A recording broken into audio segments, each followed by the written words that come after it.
I had to create this artificial fire because back when I was living at home and, you know, during my childhood, I was so comfortable, and everybody in the Midwest is comfortable for the most part. And so, you know, I had to create this kind of this artificial, like, do or die mentality. And I say artificial because of how good my upbringing was. I wasn't, you know, I'm not super poor and like I don't have anything. I don't have, you know, I'm not homeless or anything like that. You hear so many success stories from people that had nothing because they had that do or die mentality already from the moment they were born. And so I kind of had to recreate it.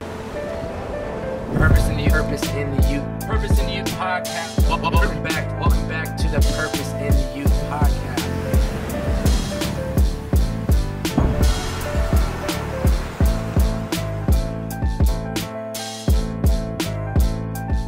Ladies and gentlemen, welcome back to the Purpose in the Youth podcast with your favorite bearded man, the one, the only, Bobby. Ladies and gentlemen, welcome back to the Purpose in the Youth podcast with your favorite bearded man, the one, the only, Bobby. Today, sitting across from me, photographer, videographer, entrepreneur, Zack Kravits. What's up, baby? What's up, man? How you doing? Right. I'm good. Thank you for having me. It's a pleasure, man. You ready to cook up today? I'm ready. I was getting fired up the last couple of days, doing some research, listening to a couple of your previous podcasts. Dude. I said, I don't think Zack knows what he's walking into when he gets here. You are out of control. Oh, I got some questions that are gonna come from a left hook. You're gonna be like, yo, where did I sign up for today? What did I sign up for today?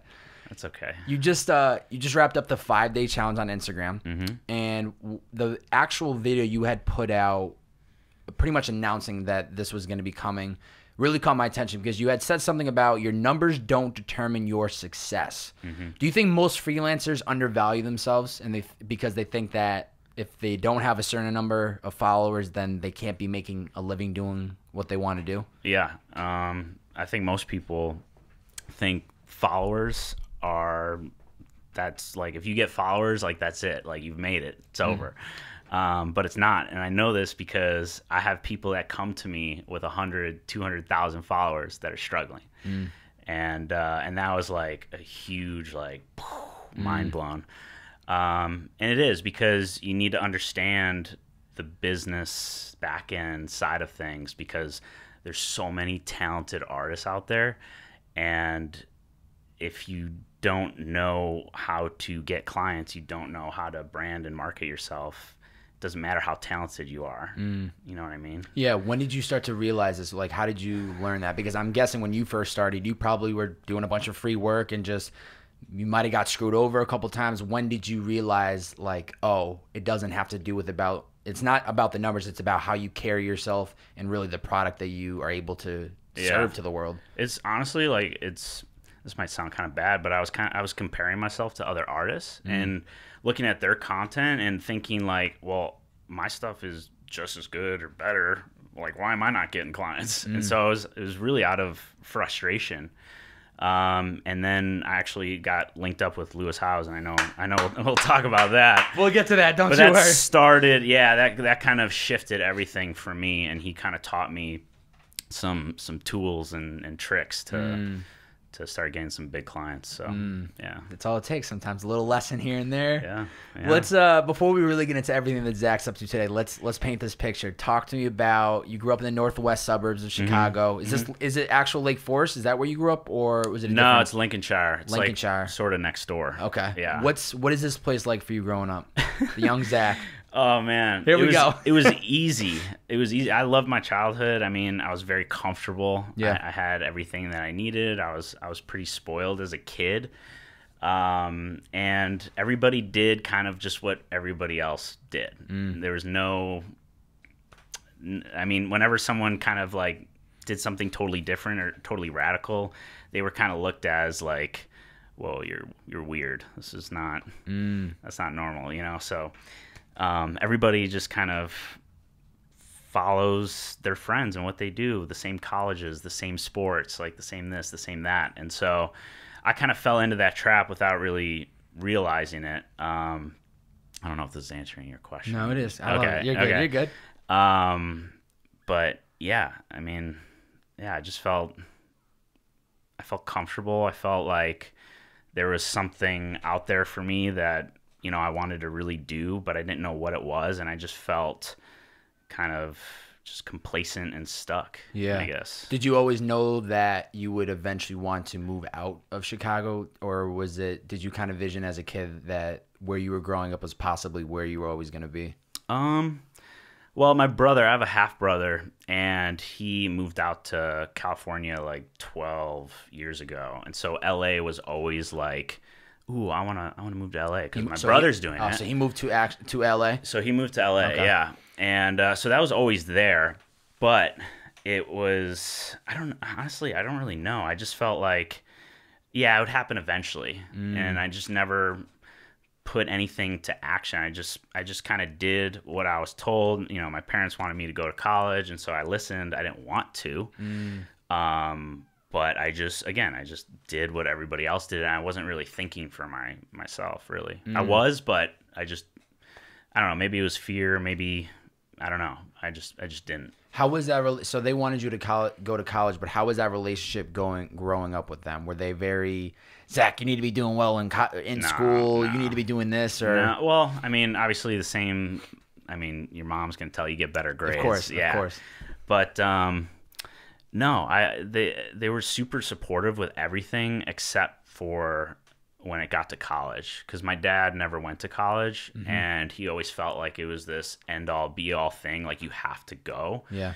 And like most parents, like they don't understand what else is out there with new technology and our cell phones and how powerful they truly are. So obviously he just didn't get that, and he didn't experience college for himself, so he wanted to see me kind of live what he was supposed to do. How old are you? You're 26? 26. Yeah. So you graduated high school probably 2011. Yeah. So I'm 2012. So oh, they're not seeing the difference. They're not seeing the opportunities that we're realizing when we were graduating high school. I mean, definitely since we graduated high school, all these platforms have become huge, and now I feel like high schoolers are graduating and they're thinking about college, but they're also seeing people making a living on Twitch, people like yourself making a living, making videos. And now I think it's becoming this big, I could possibly do this, where I don't think it didn't seem that possible when we were graduating high school. But even in just that 5 or 6 years, I feel like there's a lot more confidence in people that I could actually graduate and make a living doing what I love.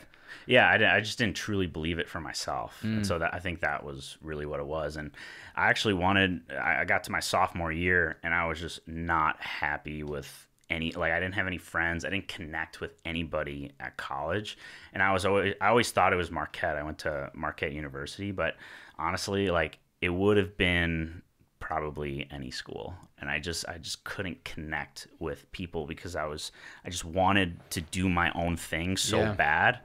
And I thought I knew what it was at the time, but I found out that I didn't. But there was still that fire that I wanted to go out and just start doing it now. And I just felt like I was just sitting waiting for the inevitable. What was that transition point though? Because I had heard in a previous podcast that you were, and I mean, in high school you were an athlete. You played golf, you played volleyball, like you were.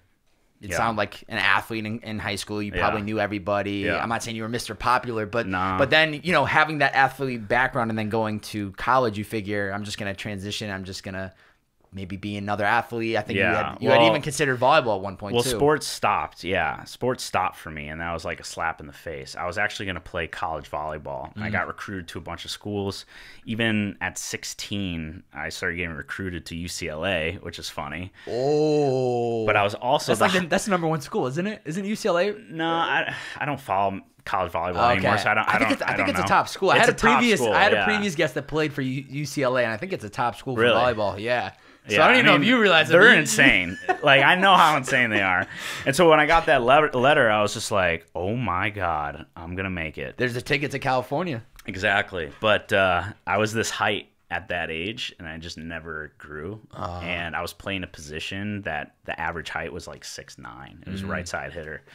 And so I actually switched to being a setter, and because I wanted to play college volleyball, and that was like really my only route according to my coach, and I just wasn't as good as a setter, and the schools recruiting me were just, they were kind of like, they were top D3 schools, But because men's volleyball isn't big, the top D3 schools are like no one's ever heard of them kind of thing. Yeah.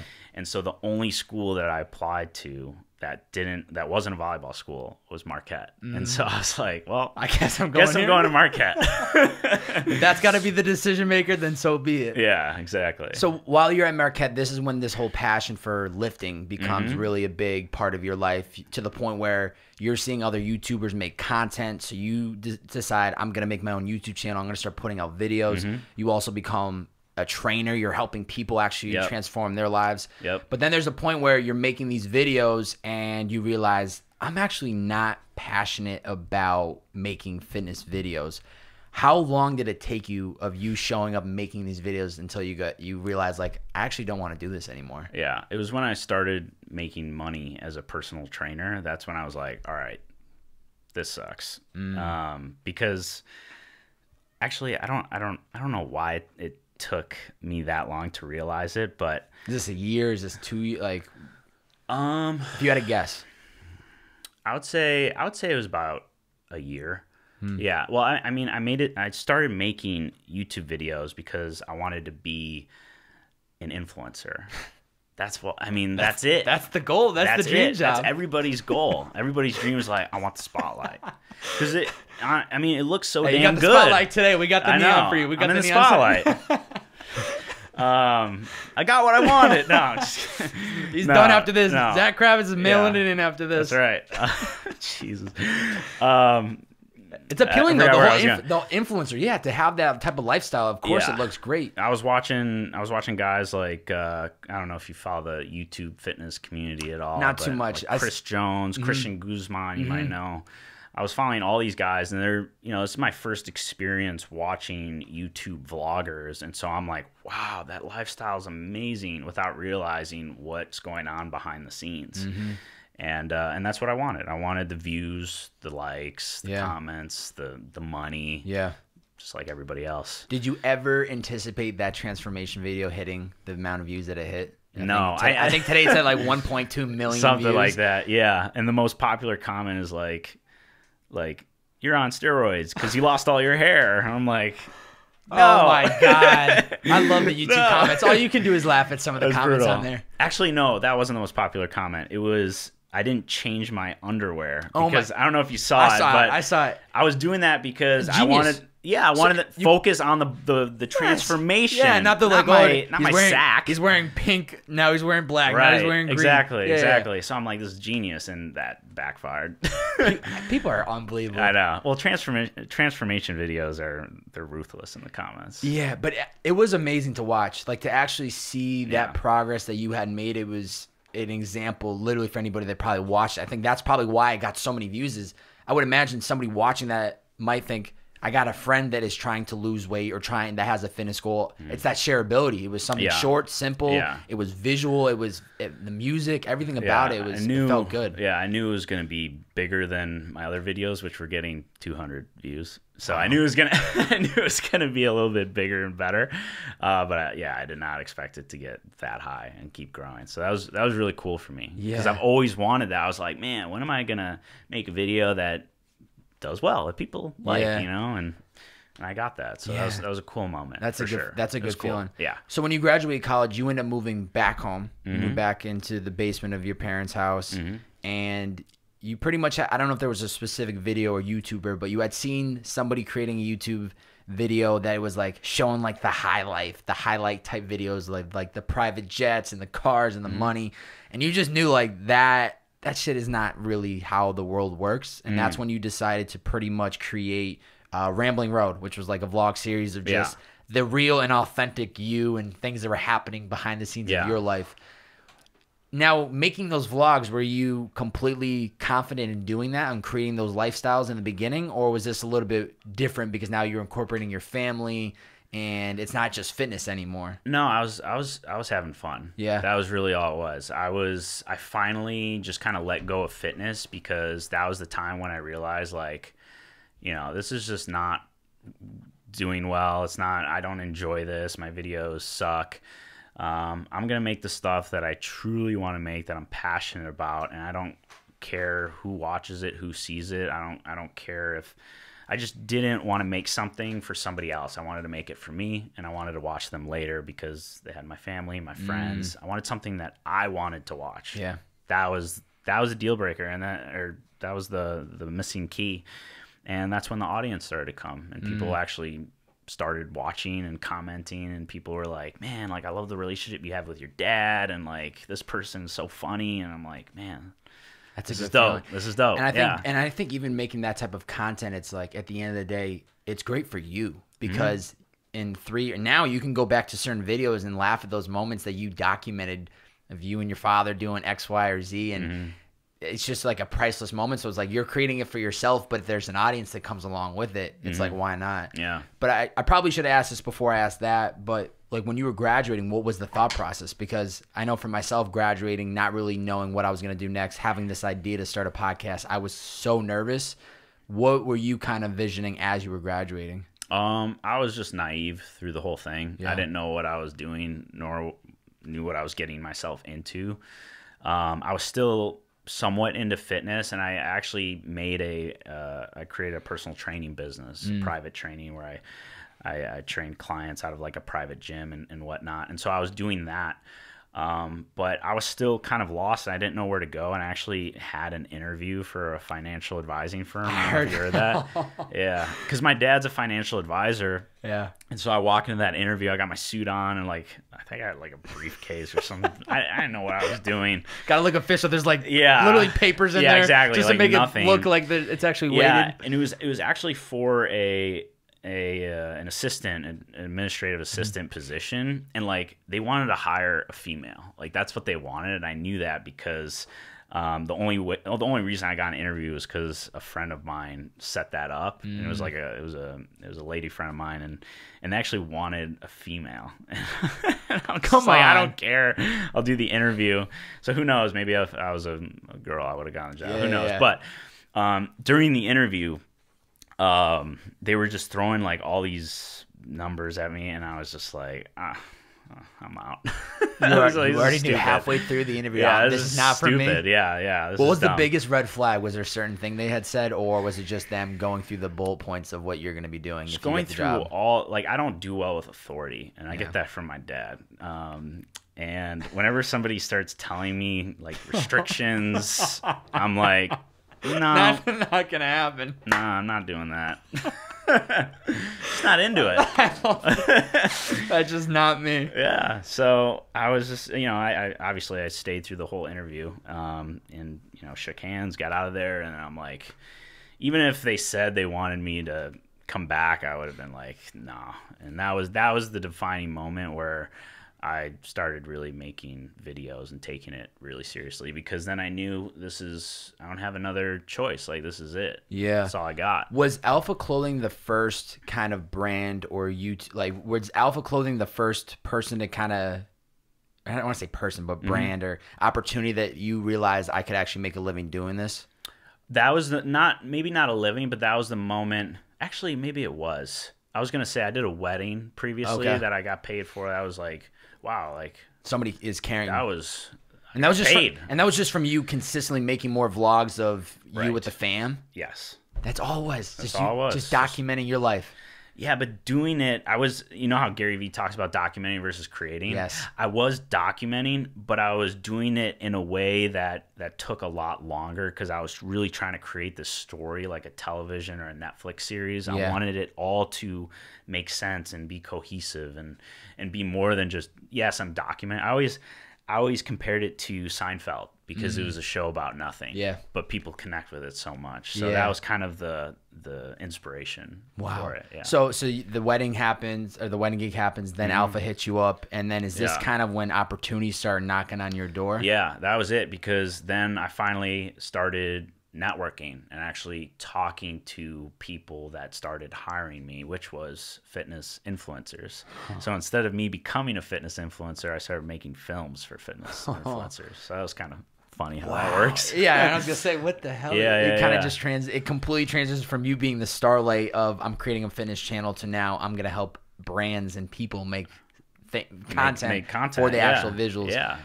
Now, was there a time span of, I don't know what I should be charging / trying to understand the value? Was that difficult? Oh my God, yeah. Luckily, I actually had my mom, because I was still living at home, and she was like, "No, you need to be charging more." And so she was there for me because she's my mom. Yeah. But shout out to the mom. Shout out to all the moms out there. Shout out to the mom. Shout out to my mom. But yeah, I mean, if I didn't have her, like, I would have been severely undercharging. And I still was undercharging because she had no idea. Yeah.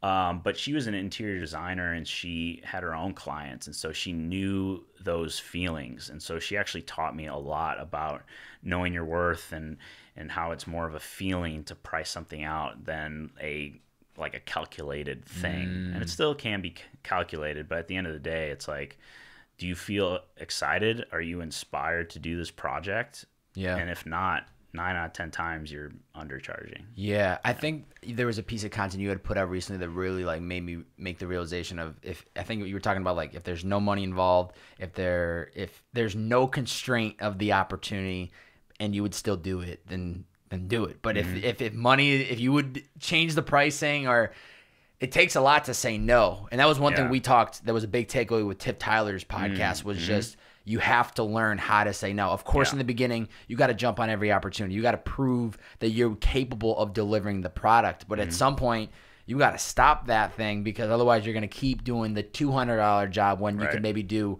$1,000 job instead of 5 of those 200s. Right. And you're blocking out your schedule in case the big opportunity does come. You can't do it now because you already scheduled a $200 gig instead of a $2,000 gig or $10,000 gig. Wow.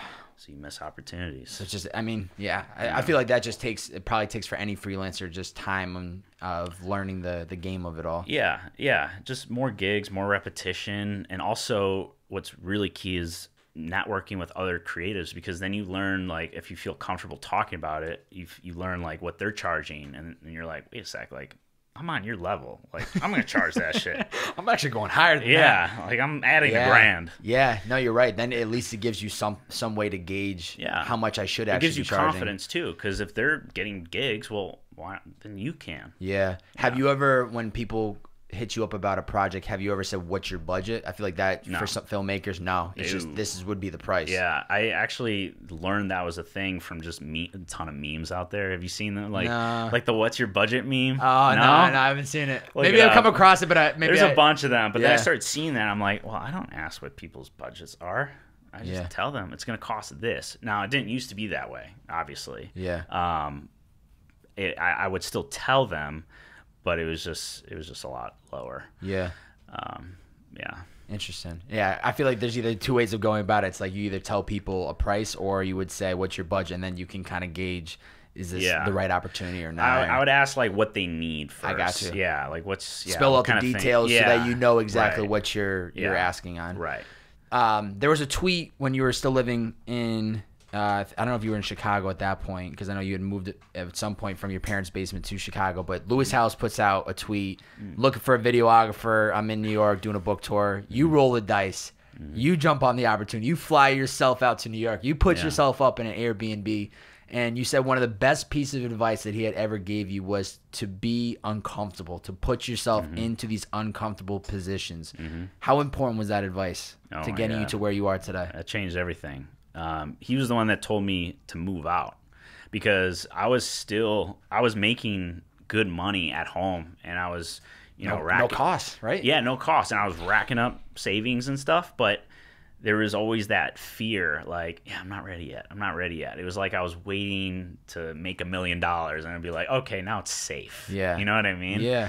And then I had that talk. I was, after I'm sure we'll tell the story. Should I just tell the story? Please. Okay. This is your show today, brother. Okay. So Lewis tweeted out, I need a videographer. And Amanda Bucci, a fitness influencer. You know her? Yeah, I'm familiar with her. Okay. Well, my buddy tagged me in Amanda Bucci's retweet that Lewis needed a videographer. And I listened to his podcast because I was actually I was just in a bad mindset. And so that's when I actually started getting into more personal development type stuff. And that's when I started listening to his podcast, and it really helped me out. And so I kind of knew who he was. I knew his voice, but I didn't know who he was. Yeah. And my buddy's like, dude, this guy's huge. Like, you got to reach out to him and get this opportunity. I'm like, okay. Yeah, I'm sure you hear that a million times. You got to hit this dude up. You got to hit that guy up. Yeah, okay. And so I did.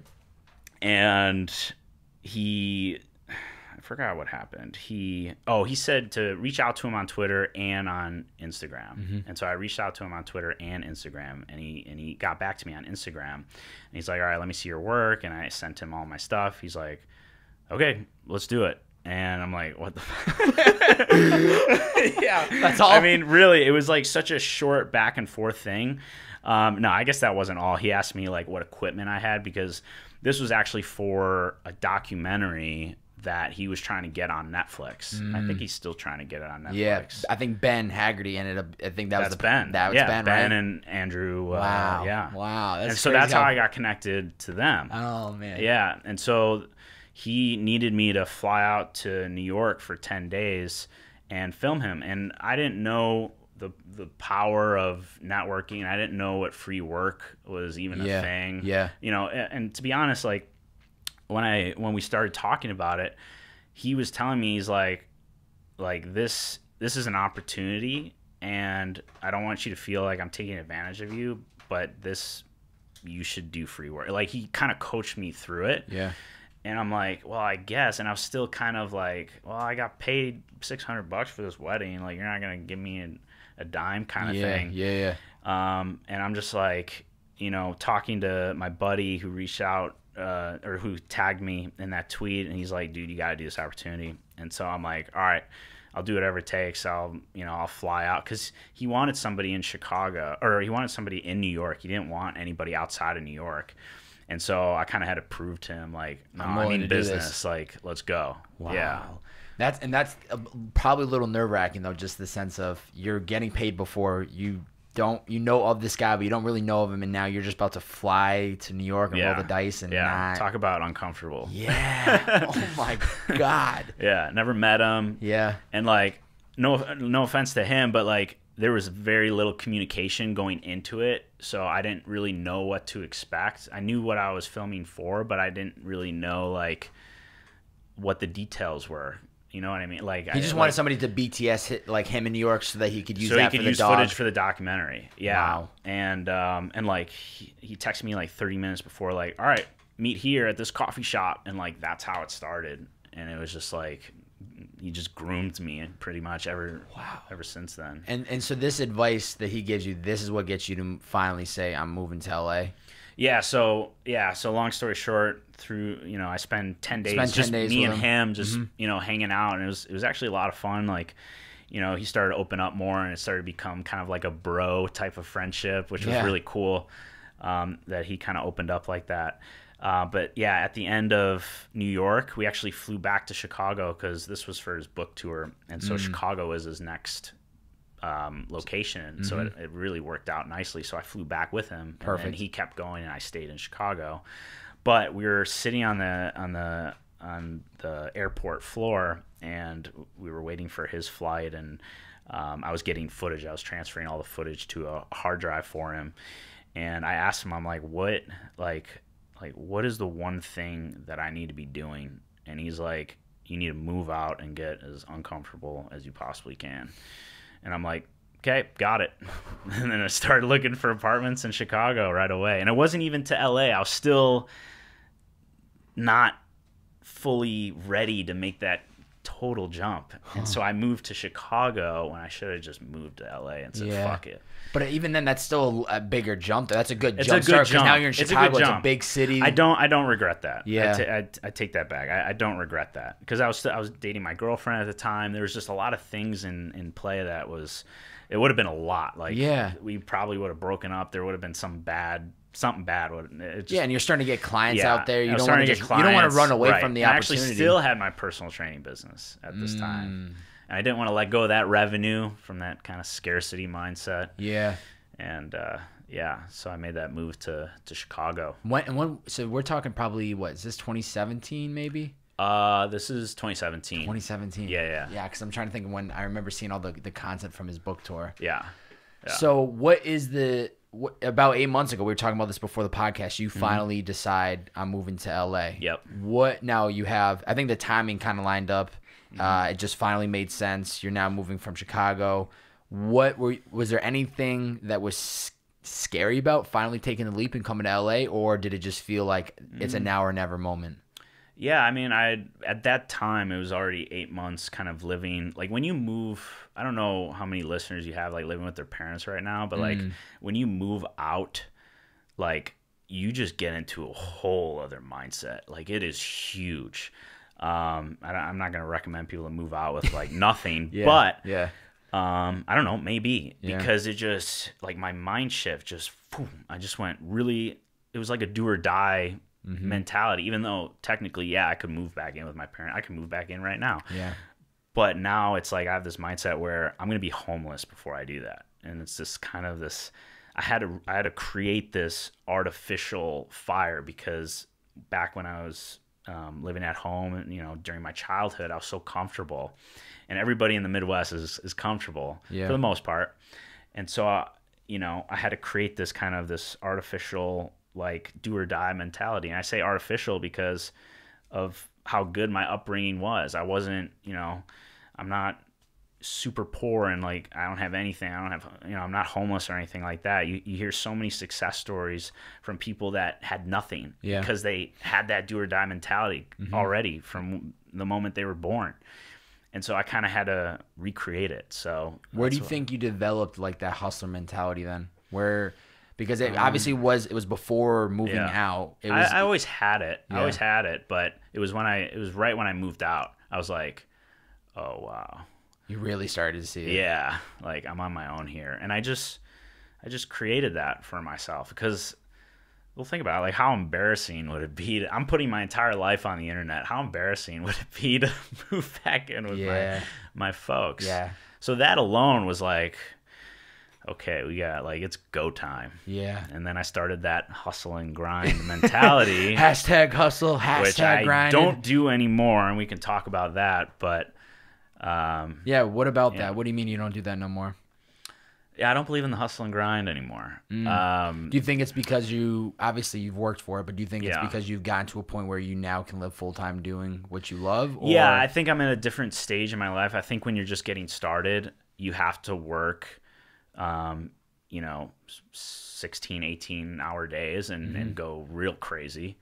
But I'm at this point now where, my business could fail and, everything could drop for sure, but I'm really trying to live in my higher self where I've already made it and make those decisions like I would if I have millions of dollars. Like, would I go do that testimonial video right now for some quick cash? Like, no, I'm not gonna do that. Even though it's like, it's good money and stuff, but, like, that has nothing to do with my vision. And so I say no to that. And so just constantly filtering and saying no to open space to accomplishing what I'm inevitably going to accomplish. Yeah.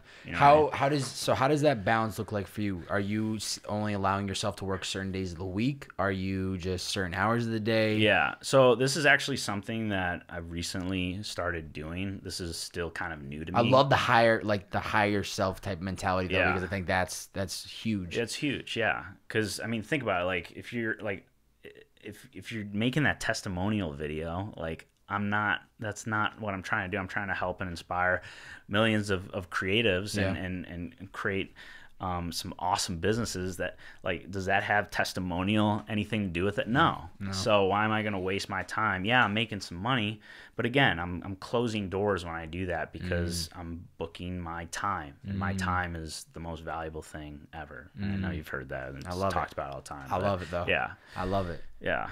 I don't know. What were we talking about? Just like the whole, like, scheduling, week to week, day to day. Do you kind of just work every day? Yeah. I mean, because obviously what you do now, you love what you do, so you don't mind today, tomorrow. It's all the same. It's hard, but it plays a toll on your mindset. Like, the more hours I spend in front of the screen and the less hours I'm out hiking and doing fun stuff, the less creative I am. Yeah.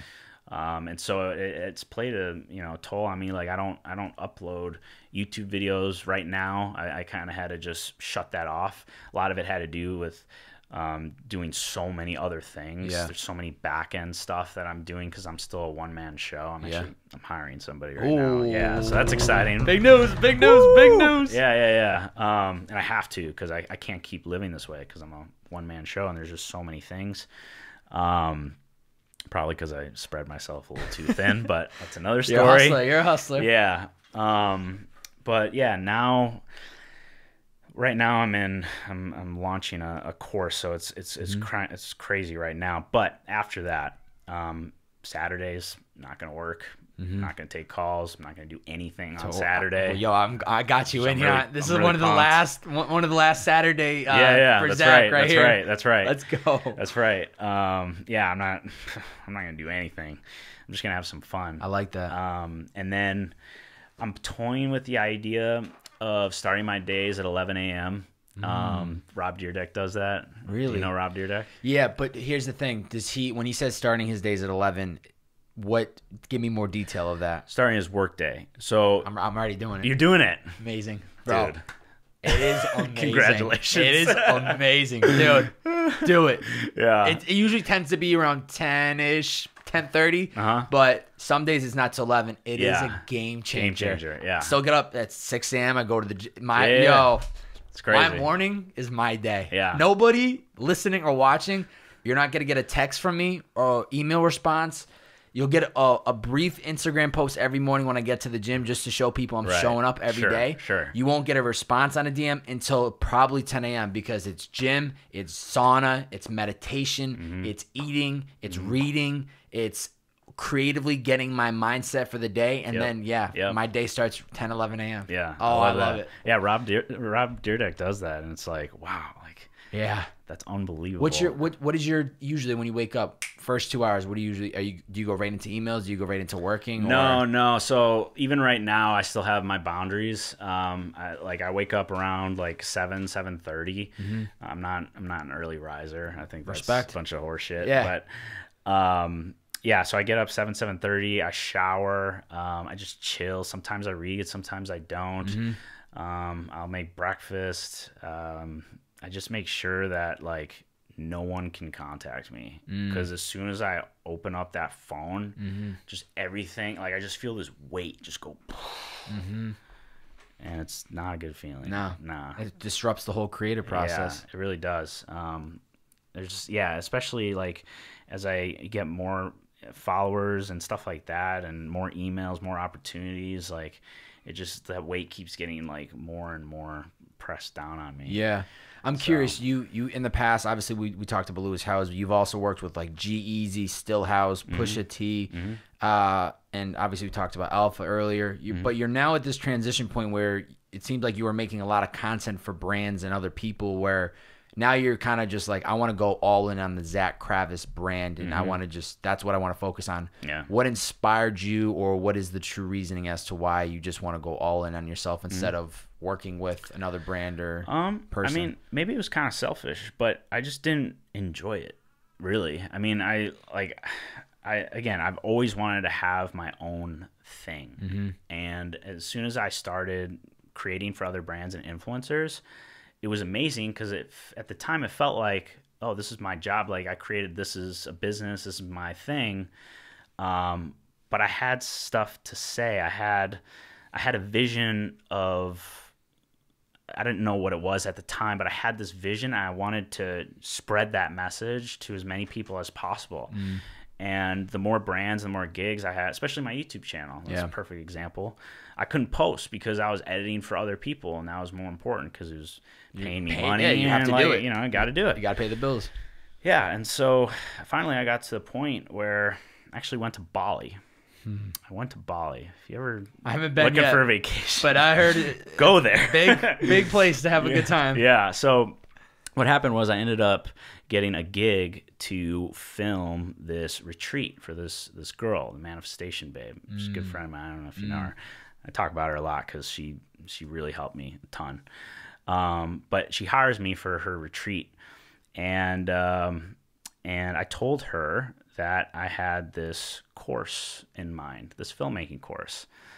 And she's like, she has a course of her own, and like she is super successful. I mean, multiple 7 figures at age 25, like just doing it, right? And so here's this girl my age saying like, you got to do this now. And looking at her lifestyle and like the way she runs her business and her employees and stuff, and I'm like, tell me what I got to do. Tell me. I'm listening. Got my notepad right here. Exactly. And so she really sat me down and took the time with me and showed me how it was done. Wow. Which was super epic. And I actually was talking to Lewis. He was the one that inspired the course in the beginning. But it actually took a year for me to actually work the balls up to create it and put it out. Cause like slowly, steadily working on it, or no, just no, you just kept thinking about it. It was denial. Yeah, it was just like, you know, I want it, but it just never took action on it. And I know you can relate to that. So yeah, she was the one that really sat me down, took the time, and she's like, I'm going to be on your ass until this is out. And without her, that never would have happened. Wow. So yeah. It was the initial first filmmaking course that when it went and you saw the success from it, that you realized I could probably just make a living creating my own content. Even though maybe I'm going to make more money working for all these other brands, I'm going to be able to be my own boss, call the shots, and make what I want to truly create. Yeah, I mean, it was, again, like a lot of the things that I did at the time were kind of out of selfish reasons. I was like, man, like, you know, this film work is taking so much time. Like, you know, there's got to be another way to create revenue here. And so Lewis was like, create a course. And he's like the course king. Yeah. He's like, trust me, like you're going to want to do it. You got the message, you've got the product in your head. You didn't create it yet, but it's going to give you the time that you're looking for. And it has. It's, you know, it's giving me, it's allowed me to create income so that I can go and actually be creative again and do the fun things that I want to do. Yeah. That helps my personal brand. Yeah. How hard was it for you to price it? Was it difficult? Was it, because I feel like that's what once again we talked about earlier, pricing your service. How, obviously at this point you have so much knowledge, you're working with the right people, you know, people would pay money for something like that. And how do you like wanting to help people, but then also realizing like I need to take care of myself? How do you align to figure out what the correct pricing should be for a course of that nature? Well, for a course, I had no idea. Okay. And if I didn't have Catherine, I would have been shit out of luck. Okay. Yeah, it would even selling and pitching to someone, even pitching to a client, like, you know, pay me that. It's so uncomfortable. Yeah. It's such an uncomfortable feeling. And I was getting used to it with the film work. And then it was like pivoting to pitch my audience. And that was like, I wanted to throw up. I was like, yeah, this is pay me $600 for this course. You know what I mean? It's like, but at the end of the day, it's a value exchange. You are really helping people, whether it's a film product, you're helping them make tons of money with that video and that product, or with the course, you're helping people improve so they can make money. That kind of helped a little bit. You know what I mean? And were a lot of these courses, were they PDFs? Were they visual, like videos type courses? It's a video module. Wow. Where I go behind the scenes. I do, you know, I have my filmmaking course where it's all filmmaking. There's some photography stuff in there, but mainly like how to create impactful videos that really like your audience remembers them. They make you feel something, because I feel like there's a lot of garbage out on YouTube these days. All the transitions and zoom in, zoom out bullshit. Where it's like, yeah, it looks cool, but like I don't feel shit right now. I just see you doing a backflip. You know what I mean? And so that's kind of what the filmmaking course is all about. And now I've transitioned to create a course that actually helps creatives make a business. And so I just did, you know, my audience was asking me questions like, how do you do this? How do you do that? And that created the course itself. So you just were taking what people were already asking about and realizing, okay, if this person's asking me, there's probably 10, 15 other people that aren't asking me but have the same exact question. Yeah, it was me 3 years ago.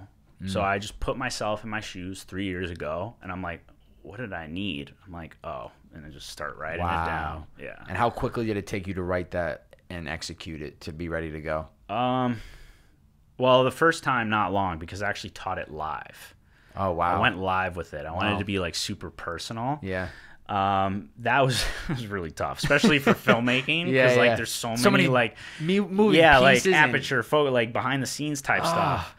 So I'm like, all right, I can't do this anymore. So then I ended up pre-recording the entire thing, and it took 3 months. I'm still doing stuff. Yeah, there's still some chapters within the module where I'm like, I gotta add that in there. It's coming soon. It's just there's so no way much. anybody's there yet, so I got a couple months until I gotta get to that. I gotta get that it's done. Just a ton, yeah. But I would imagine what's gonna be beautiful is when that is finally done, you're gonna be able to have that sitting by itself, and you already did all the work. Right. It's now a done course. Yeah. Or people can sign Well, I up. also do live stream coaching calls, so that's added in. That's added part of the actual so course. they do the module, and then they do a live stream coaching call in the middle of the week where I actually talk to them face to face. Wow, that's hard. And that was the impact. That was for me. I was like, wow, like this is actually helping people, because you don't know when you come out with something, a product or whatever, a course, like you don't know if it's actually going to help people when you first come out with it. And so that's also why I was so uncomfortable, because it's like,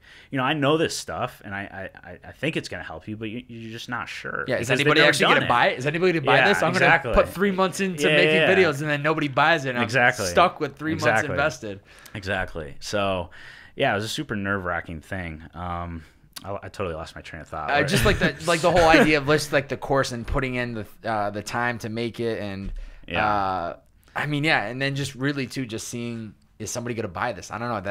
It's nerve wracking, but the engagement, I guess, is probably where you left off, which is that's right. Yeah, the customer. Yeah. When I actually saw them, and I was able to, because like when you make YouTube videos, you make your podcast, your Instagram, like.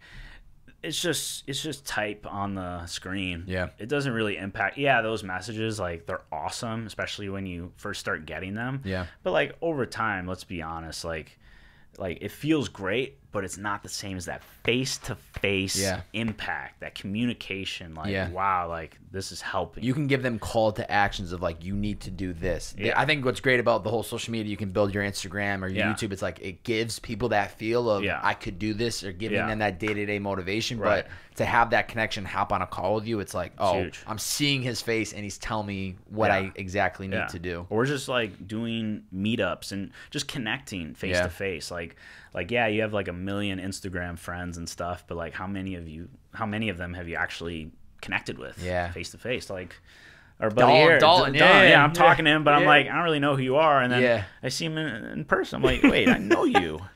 Oh yeah, we DM'd like 2 days ago. It's crazy how the world full circles. Man. But I'm right there with you. I think it's quality over quantity any day of the week. And if you can get a couple core people that rock with you, they tell a couple friends, and then it just slowly keeps growing, keeps growing. Any business. Yeah. How has your grasp of like perfection with creating changed over the years? I'm guessing you've gotten a lot more confident. Do you just not even overthink it anymore? No, I just don't give a shit. I mean you have to. It's like you have, especially when your brand is a film, like you're a filmmaker. You got to give a shit a little bit. Yeah. But that was a huge hurdle for me. Because I was such a perfectionist, and I think Gary Vee hits this on the head. Perfectionism is what does he say? I should know this. I'm like a Gary Vee. I'm like Come on, I was just gonna like slam that in there. No. Perfection is your worst enemy? I don't know. No. He says so many lines. It's your insecurity. That's it. It's your insecurity. And that, like, when he said that, I was just like, I just got rocked there. Yeah. I'm like, that's what it is. Like, you're afraid to put this out because you, like, what if somebody says it's bad? Yeah. I think one moment that made me realize that it's not always about the actual quality is I actually ran into Gary Vee on Sunset Boulevard like 6 months ago. No way. I took a quick selfie with him and I posted on my Instagram, and I just for like shits and gigs, I was trying to make like a call to action to get people to get involved. Yeah. And I literally wrote, yo, just ran into my boy Gary Vee. He said if I get 100 tags of him in the post, he'll do a podcast with me. Yo, in 12 hours, the thing had 3,000 tags. Are you serious? And it went through the roof. and it had 4,000 tags, but it had like 1,500 likes on it. But what was so amazing about that, and I was an asshole. What I kept doing was, it was not an asshole. I was being strategic. It hit 100 within 3 minutes. And so then I bumped in, I added 0. I was like, all right, let me get to 1,000. And then I bumped it to 2,000. And I kept bumping it because I was like, if more people tag him, maybe he's going to be down to do it. Absolutely. But what the beauty of it after it all was said and done, I looked at it and I said, it was literally just a selfie. Yeah. Of on my iPhone. Yeah. So is it really about the highest quality? No, it's about the intent. It's about the message. Yeah. There is that balance of it needs to be high quality, but it also just what's the message behind it. And that was the moment I realized, like, it's people, we overthink it. I've done it too, where I'm shooting a vlog and I'm like, oh, how's this gonna turn out? And then you just run it, not give a shit, and just put it out there. Yeah, it's the message. It's the message. That's why cat videos will go viral, baby videos go viral, dog video. That's it. Yeah, it's that message. Yeah. The cat videos and the animal stuff on Facebook always gets me. Oh yeah. What so we were talking about it before, Ramblin Radio, your podcast. Sure. You had launched that back in December of 2018. What was the vision for wanting to finally create a podcast? Was there anything specific, or? Dude, I love the first episode. You're like, I'm in my parents' basement since Christmas time. I got a glass of whiskey. We'll see where we end up. Or maybe it was vodka. I was like, oh god. I was super inspired by Joe Rogan's podcast. I know a lot of people are. Let's just have a moment of silence for the Joe Rogan podcast. He's the GOAT, man. I think everybody in this world should be listening to Joe Rogan, but I'm biased. They should. You know where he's from? No. Boston, Massachusetts. Of course he is. Yeah, of course. All you guys, all you podcast guys. And I love how it's just a conversation. I gotta say that you're really good at what you do. Thank you. This is insane. Thank you. You guys should. This is great. Thank you. We'll end it on that.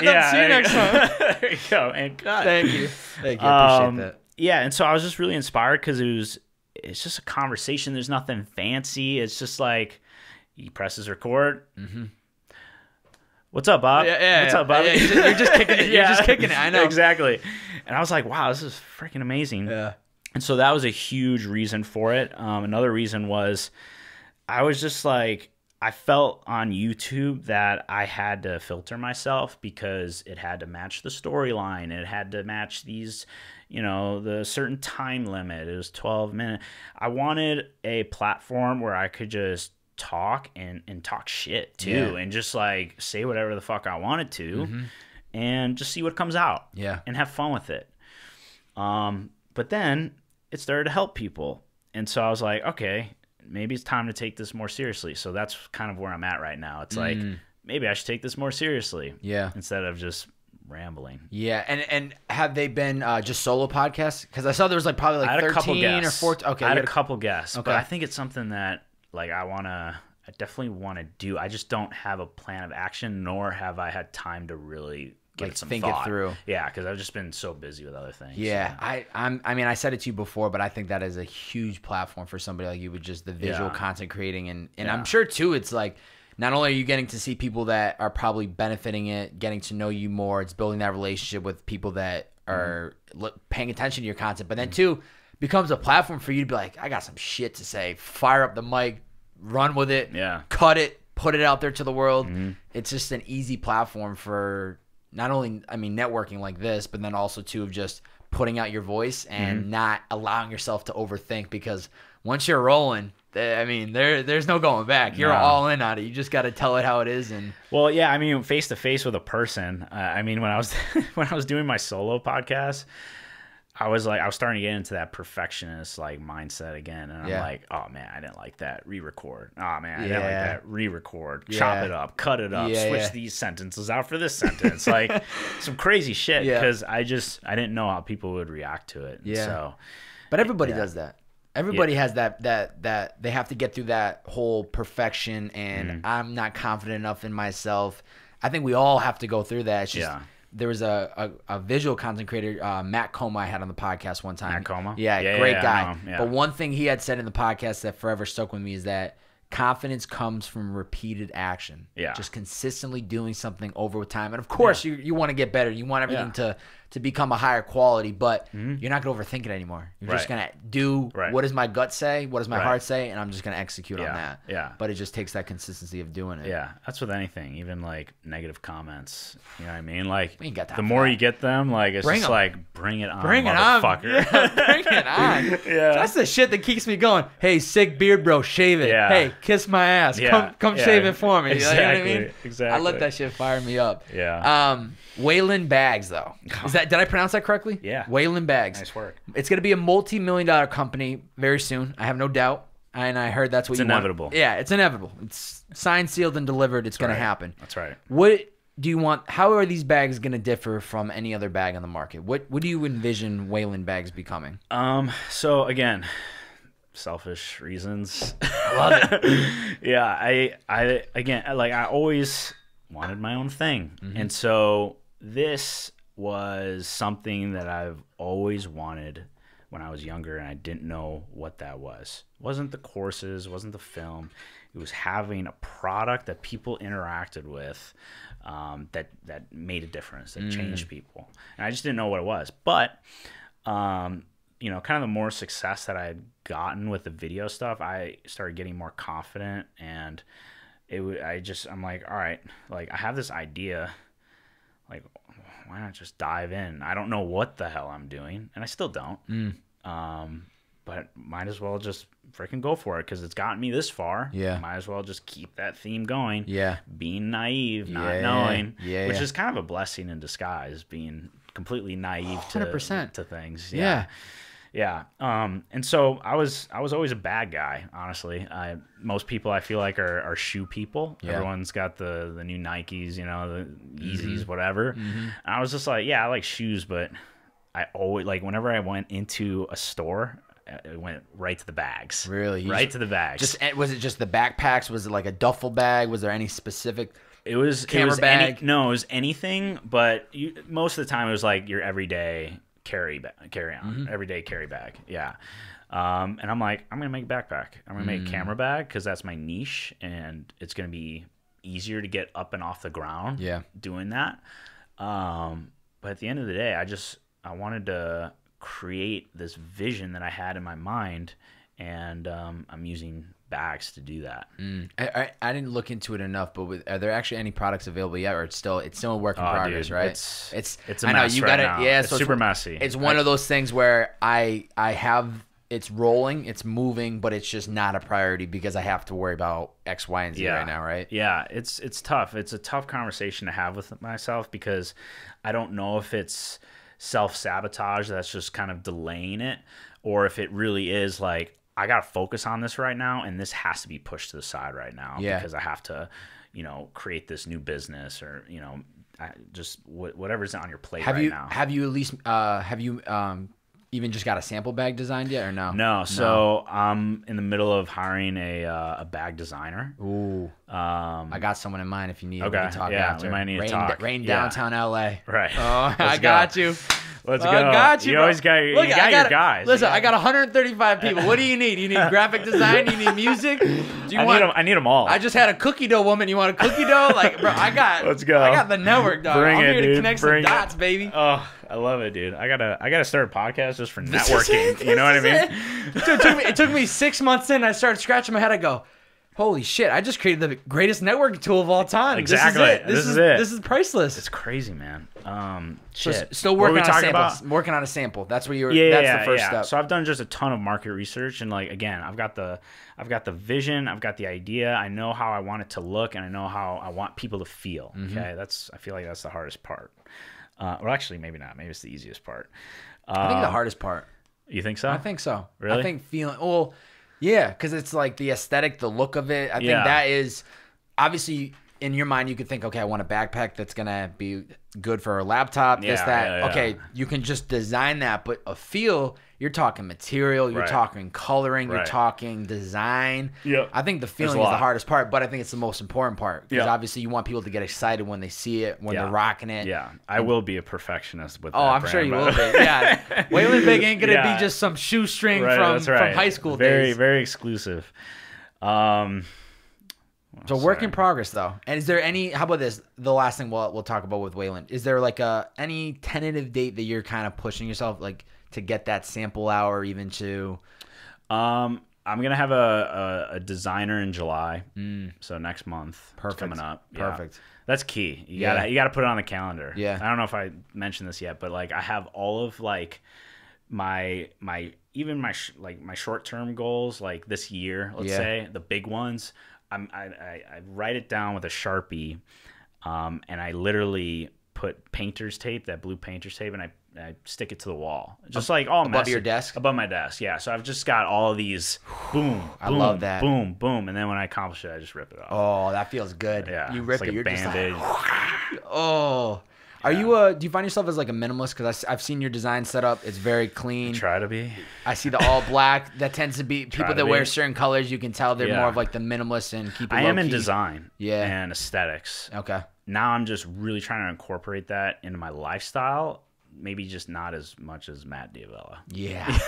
He takes it to all of it. Like, I don't know. Maybe I need to watch more of his videos to learn more, but yeah, I don't know how he does that. I know. He is a savage when it comes to like the whole minimalism stuff. Yeah. His documentary changed my life for sure when I was graduating. And then I actually had him on the show. It would have been May of 2018. Wow. He was at 250,000 subscribers, and now he's at over 1.5 million. He's close to 1.5.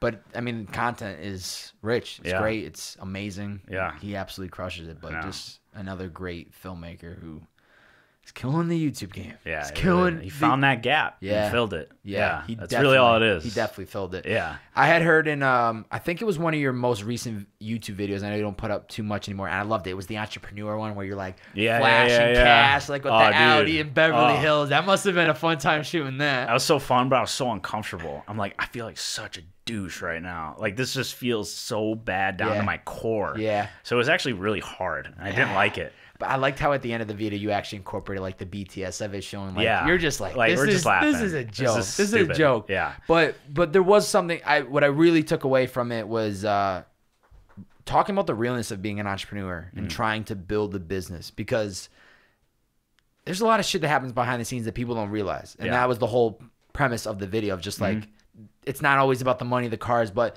you had said when you're building something from scratch, you can't have balance. You must ask yourself, are you willing to suffer? And obviously we talked about earlier how you're, making these changes now and Saturdays are going to be cleared off. But what do you think has been one of the biggest sacrifices that you've had to make to get you to where you are today? My mind, my mentality really took a toll. I don't really know why, like, specific. It's just like a bunch of things. But like, and I've talked about it with my friends who are also entrepreneurs, even 7-figure entrepreneurs, and like they still like when their head hits the pillow at night, it's like that fear of like I'm gonna lose everything, because there's just you're still living in uncertainty. Yeah.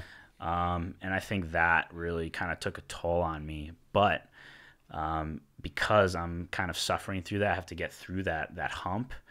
It just allows me to help more people get through their hump. Yeah. So I kind of go through it, and then I teach other people how to go through it. So it's a blessing. And do you ever do like gratitude, like daily gratitude, anything like that? Yeah. I used to actually like do what everybody else said, write down 3 things and stuff. And like that helped, but it wasn't my thing. I didn't find like what really worked for me. And now it's just randomly throughout the day, I'll just like sit back and like reflect on like who I used to be and what I'm doing now, and just comparing that person. And like, that's huge. Like, yeah, maybe I'm not on, at that certain income level I want to be, but like I'm creating content for a living that's my own now, living in Los Angeles with my girlfriend in a nice apartment with a nice car. I'm like, fuck. Sounds pretty good on paper. Why do I feel like shit? You know what I mean? Yeah. So, yeah. That helps. Did you ever find yourself digging yourself deep doing the comparison thing, like the comparison trap of comparing? That was one of the hardest things for me. And I think for a lot of people, and it's been kind of a trend on YouTube. Like, I've got anxiety. Like, you see that title a lot. Yeah. And I think a couple of people might be saying that just for views, but I'm not sure yet. but still, it needs to be talked about a lot more, because I can just see when YouTubers and people on social media like have such a dark mindset, even though they're smiling. Like, you could just kind of feel it. I'm like, dude, I know you're going through something right now. Like, you're comparing yourself to other people getting more views than you and more likes and all that shit. Oh, you can feel that stuff. I can see it. Yeah. There's definitely times that I've seen other content or just people putting out certain energy. I'm like, that's not you. And I think, and Gary preaches it, and he probably gave me the confidence. We've talked about Gary so much. Shout out to Gary V. He's the guy. But one thing that I from the jump realized the importance of just screaming your authentic truth, of just even showing the behind the scenes of like shooting out of the bed rodeo, or, you know, doing what I have to do to pay the bills. And it's like, that truth goes so far, because people connect with the realness. Yeah. It's just like the entrepreneur video. It's a weapon, the whole money, like, nobody connects with that. And honestly, I feel like people are getting away from giving a shit about that content, because it's not making people feel good. Yeah. It's making them feel like shit because they don't have an Audi 10,000, like in the video, the RA with the cash flowing and stuff. I loved it. I really did love that part. That was good. But I think that's the key and it's not even with being a YouTuber or social media content creator. It's just whatever you're trying to do. If you scream your authentic truth, people gravitate towards it, and they love it, and they feel for it, no matter how uncomfortable it is. Yeah, because then you got nothing to hide. It's like Eminem, that last rap battle, walking, drops his pants. What are you gonna say? What are you gonna say to me at that point? Yeah, no, that's so true. That's a great way to look at it. You got nothing to say to me now. Yeah. It's powerful. What scares Zach the most? What scares you? I think not going through with what I said I was going to go through with. Like, I guess just failing, I think, right now for me, because I'm putting everything out there on the internet, and like the bag, making sure like, so for example, like the bag, like I'm in this mindset now, like I put out that I was going to do that a year ago, just like my course. And if you just see what I'm putting out, you'll see that nothing has happened for an entire year. And, you know, not going through with it and accomplishing that, and start putting out content saying, hey, like, this is happening right now. Like, that I would lose a lot of respect for myself. Yeah. I don't know. And who knows, like, you know, you never know with things like, you know, if you have like a business idea or something like that, and you're so dead set on it, but then, you know, maybe a year or 2 years down the road, like your goals change, like you'll pivot, and maybe there's something else. So, you know, I'm not trying to put all this pressure on myself if Weyln like fails or something like that. I just know that it's going to be something that I'm going to do, and no matter what. Yeah. And I guess my fear is if I just don't go for it or something like that, I'll just lose all respect for myself. Yeah. So I like I already said it, but I think the most important thing is that you took the step, and like you have the name, it's out there. It's like you're putting it out there to the world, and so when it's supposed to happen, it's going to happen. I can hear it, and I can see it in you today. Like it's not even. To me, it's not negotiable. It's not gonna happen. It's just when. But I think that the whole thing of just putting it out there to the world is probably the best case scenario, because then, maybe people start chiming in saying, yo, when the bag's going to drop, but also too of just like, know that it's going to come. I'd rather kind of like what you're doing of putting the sticky notes on the wall. It's like, that's huge. Tell the world what you're going to do and then find ways to deliver on it. Yeah. And I love that. It's just a matter of time before it actually connects. Yeah, that's the toughest part, is blocking out the noise. You know, people like, where are the bags? Like, I get that every day. Like, where are the bags? That one line, where are the bags? Where are the bags at? Is starting to trigger me now. But it's blocking out that noise, and it's just focusing on what's in front of you, those goals. And anybody that doesn't like actually visualize and write it down and like actually see it and envision it all the time, like you're already losing. You gotta that helps so much. Maybe because I'm a visual guy, maybe. I think everybody. But I think everybody. I really do. It gives you a direction when you wake up and you just see it. You're always thinking about it. Oh yeah. That's what I do when I'm meditating in the gym in the morning after I work out. Yeah. That's what I'm doing. I'm visualizing like today. I literally Kobe visualized does. this. Yeah, I ain't Kobe, but you know what I'm saying? Like Kobe right now. I ain't Kobe, but I also visualize like moments like this. Like I knew you were coming in today. I'm like, I'm gonna make this the best possible podcast ever. We're gonna talk about all these great things. Like kind of just I tell people I'm my biggest hype man, and whether it's through visualization or whether it's through gratitude or whether it's through just meditation of just like not thinking thoughts, I am my biggest hype man. I need to be my biggest hype man because if I'm not hyping myself up, how am I gonna expect anybody else to do it for me? I need to do it, and if people else want to cheer on, I'm like, all right, cool. Let's build a whole bearded man squad then. Yeah, you got to have that energy. It's all energy. Yeah, energy is what I live by. Yeah, it's what I live by. Yeah. What would you say is Zack Kravits' purpose? God, I knew a question like this was gonna happen. You never see it coming. No. My purpose. I think it's a lot of things. I think it's showing people how to do what I've gone through, that suffering, and using it as a tool to help other people. I'm a huge believer in that. If you learn something or go through something and you see other people or you see this need that this is something that's actually going to help people, like you need to follow through on that. So I think that's number one. Number two, I want to provide for the people that provided for me when I was just getting started. That's like a huge driving force for me. Like my parents, my girlfriend, like anybody that has helped me along the way, like I want to give back times 10 and be like I want to, like, if you want a car, I'm going to give you a car. If you want an experience, I'm going to give you an experience. And I just want to provide.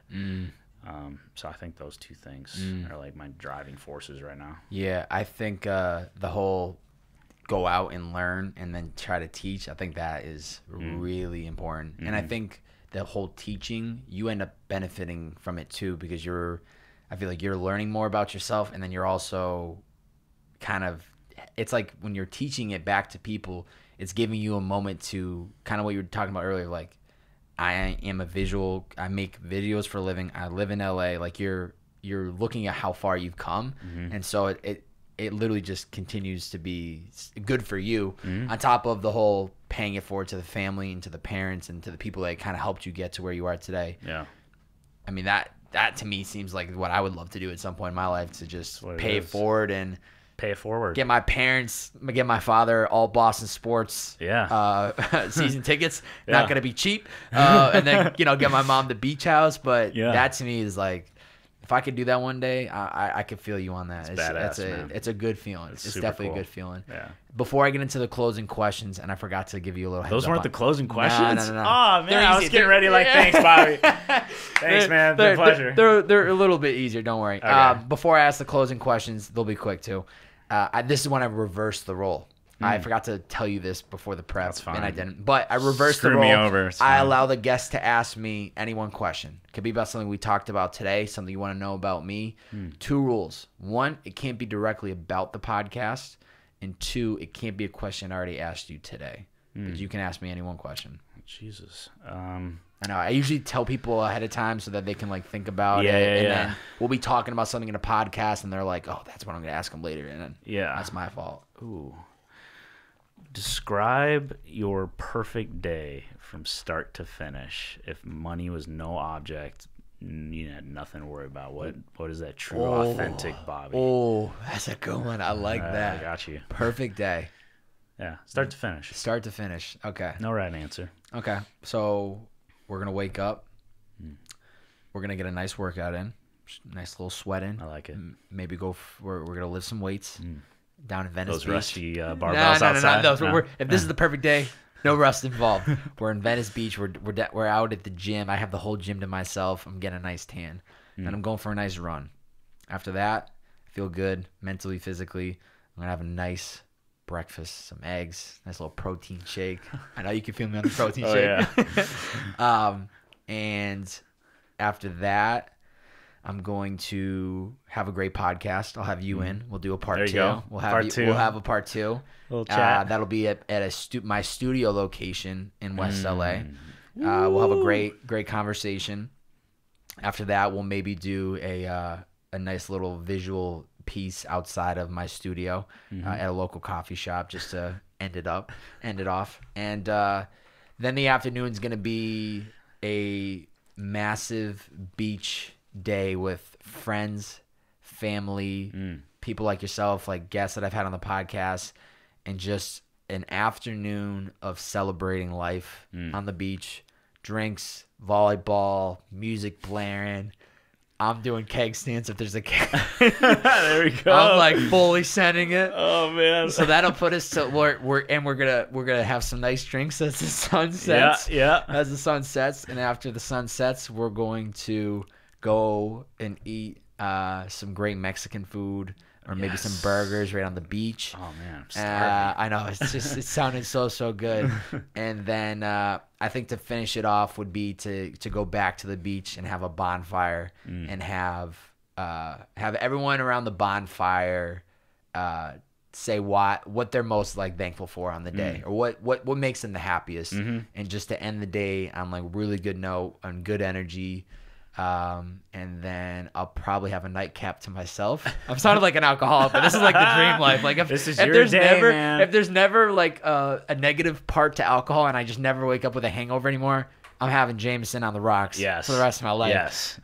So I'll have a nightcap at that point with just family, and probably call, if they're not with me directly, call the people that mean the most to me and tell them that you mean a lot to me in my life. And that would be the most epic dream that, like, just nothing over the top. And you know what I just realized as I painted that picture? It's not about items. It's not like we're going to drive a Lambo. We're going to, it has nothing to do with a single material item. It's about, what do I value?